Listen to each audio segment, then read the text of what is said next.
may nasagap akong balita. Wait, sabi niya. Chismosa talaga ito. Ano ba yan? Tungkol kay Kim Chu. Demanda ito. Nakulaos na yan. Matagal na namin yan na ibalita. Nung iniintay na nga lang natin yung pagsasampa naman, pabalik o kontra-demanda naman, or pagsagot ni Lakam Chu. Oo, ano ba iba? Tungkol doon. Hindi sa kapatid. Yung tungkol kay Paolo Abilino.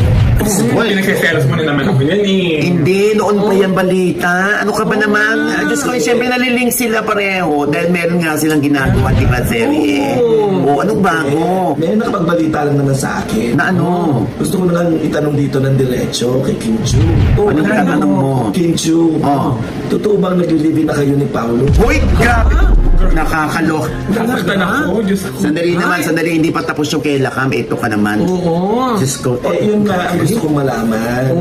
May nagbalita lang sa akin. Sa isang condo daw, doon sila nag-live kasama. Ay, grabe yung pasabog ni Tito.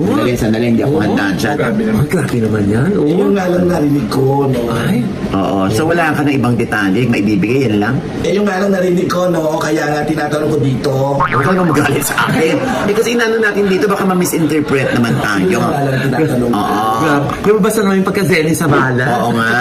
Gusto. Yung pwede Charo Santos. Ay, Diba? O anyway, wala tayong masasabi dyan. Kasi unang-una, sa totoo lang, hindi pa rin naman umaamin si Paolo at si Kim Chu kung sila na. Tapos may ganyan kang balita hanggang bukas. Tapos may ganyan kang balita, diba? Oo nga. At saka, kung sakali man na totoong nagli-live-in sila, meron ba silang sinagasaan? Oo nga. Pareho naman silang single. Oo nga. Di ba? And able. At marami naman sa mga fans nila, yung mga Kim Pao, ang gustong-gusto sila. Baka nga matuwa pa sila kung totoo yan na nag-live-in na yung dalawa. Oo. Di ba? Kaya tinatanong ko na rin para sa kanila. Kung totoo naman pala yun, bakit kailangan pa nilang ilihim yan? Wala naman silang sinasagasaan. Naku, bitter ka lang kasi gusto mo si Paolo Abilino O, eh. alam mo si Kim Chu, gusto. Kaya gusto ko na naging maging happy para kay Paolo, kaya pinapalaya na kita. Ay, taray! Asan ba yung pamalo? Oo, pagod na ako mag-sell, stay strong na lang sa inyong dalawa. Wow. Ano, T-strong? Stay strong. Stay strong.